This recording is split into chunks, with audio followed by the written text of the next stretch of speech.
আজকে আপনাদের একটা ভূতের গল্প শোনাবো। একটা হুজুর, সে অনেক বেশি ইবাদত করতো, নামাজ পড়তো, অনেক ইবাদত বন্দেগী একটা মানুষ ছিল। তো সে তার ওয়াইফ এবং তার বাচ্চা নিয়ে সে একটা বাড়িতে থাকতো।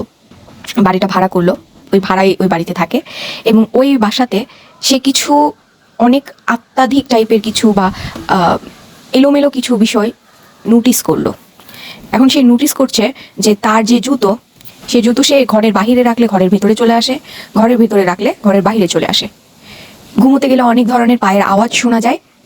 অনেক সময় দেখা যায় অনেক কিছু খুঁজে পাওয়া যাচ্ছে না বাসার। চুরির শব্দ, অনেক সময় পায়ের শব্দ, অনেক সময় জিনিসপত্র নড়াচড়ার শব্দ হচ্ছে রান্নাঘরে, বাথরুমে পানি পড়ার শব্দ। এরকম চলতে চলতে একদিন রাতের বেলা হুজুর, হুজুরের বউ এবং তার বাচ্চা, ছেলে সন্তান, তারা একসাথে এক ঘরে রাতের বেলা ঘুমোচ্ছিল। যখন হুজুর তাহাজ্জুদে নামাজ পড়তে ওঠে, তার বউ তাকে বলে যে বাচ্চাটা শুয়েছিল যেখানে, সেখানে বাচ্চাটা নেই। তারা দুজন মিলে পাগলের মতো বাচ্চাটাকে খুঁজছিল। এটা অনেক ভয়ঙ্কর একটা ঘটনা। যদি আপনার মাঝখানে বাচ্চাকে রাখা হয়, রাতের বেলা ঘুমিয়ে দেওয়া হয় এবং উঠে দেখবেন বাচ্চাটা কোথাও নেই, না বাড়ির বাহিরে আছে না বাড়ির ভেতরে আছে, কোথাও নেই, আপনার কেমন লাগবে? হুজুরের ওয়াইফ খুব কান্নাকাটি শুরু করে দিয়েছিল। সে অবস্থায় হুজুর কি করবে বুঝতেই পারছিল না। এভাবে সব জায়গায় খোঁজার পর সে যখন ঘরে ফেরার পর দেখে তার বাচ্চা সেখানে শুয়ে আছে।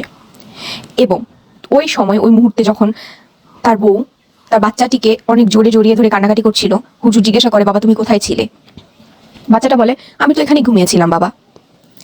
তখন হুজুর বুঝতে পারে এখানে কোনো একটা সমস্যা আছে এবং খুব তাড়াতাড়ি হুজুর উজু করে একটা ঘরে চলে যায়। হুজুরের ওয়াইফ এবং তার সন্তান এক ঘরে শুয়ে পড়ে এবং হুজুর অন্য একটা ঘরে গিয়ে অনেক রাত পর্যন্ত নামাজ পড়ে। ভোর পর্যন্ত নামাজ পড়তে পড়তে পড়তে পড়তে যে আল্লাহ আমাকে দেখাও বা আমাকে বুঝাও কি হচ্ছে আমাদের সাথে। তখন হুজুর স্বপ্নে দেখে, যখন ঘুমিয়ে পড়ে নামাজ পড়তে পড়তে, হুজুর স্বপ্নে দেখে যে একটা ছেলে, একটা যুবক তার কাছে এসেছে এবং বলেছে, আমি কি তোমার সাথে কথা বলতে পারি? একটা যুবক ছায়া। তখন ওই হুজুর বলেছিল যে অবশ্যই, তুমি কি এরকম করছো? তখন যুবক বলে, হ্যাঁ আমি এরকম করছি। যখন বলে, কেন এরকম করছো?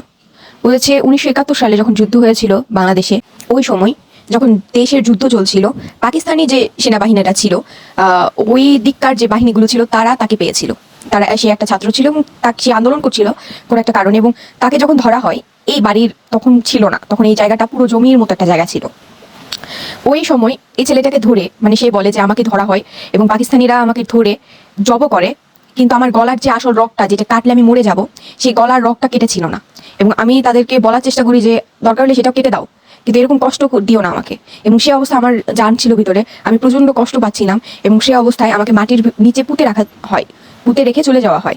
তারপর ধীরে ধীরে আমি মারা যাই সেখানে, আমার লাশ এই বাড়ির নিচে, তাই আমি এমন করি। কিন্তু সেদিনের পর থেকে হুজুর আর কখনো কোনো সমস্যা ফেস করে।